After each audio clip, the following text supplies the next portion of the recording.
एक वक्त की बात है, एक आदमी था जिसका नाम बलम था। अल्लाह ने उसे बहुत बड़ा इल्म दिया था। उसकी दुआएं कबूल होती थीं।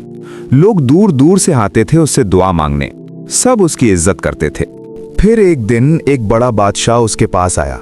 वो बहुत डर गया था हजरत मूसा और उनकी कौम से।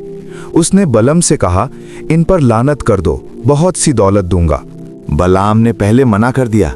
दिल में पता था ये गलत है, लेकिन अंदर से आवाज आई, सिर्फ एक बार कर लो, फिर तौबा कर लेना।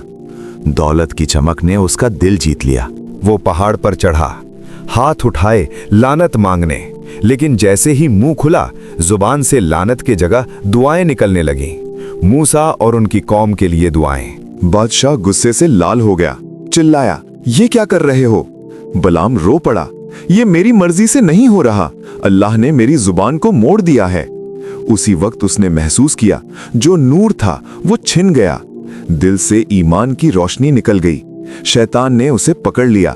अब वो बिल्कुल कुत्ते जैसा हो गया, जो दौड़ाओ तो भी हाँफता है, छोड़ो तो भी हाँफता है। कभी सुकून नहीं मिलता, हमेशा लालची रहता है। उसने अपनी तबाही में एक और बुरा काम किया। बादशाह से कहा, लानत से नहीं तो उनके बीच अपनी खूबसूरत औरतों को भेजो, गुनाह करवा दो, खुद ही तबाह हो जाएंगे। वो औरतें गईं, लोग गुनाह में गिर गए, अजाब आया, बहुत लोग मर गए।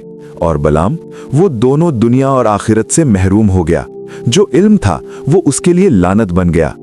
ये कहानी सिर्फ उसकी नहीं, हमारी भी है। कितने लोगों के पास इल्म है, कुरान है, दुआएं कबूल होती हैं, लेकिन दुनिया की चमक देखकर सब भूल जाते हैं। दिल को संभालो यार, लालच से बचो। अल्लाह हम सबको ऐसी तबाही से बचाए। आमीन।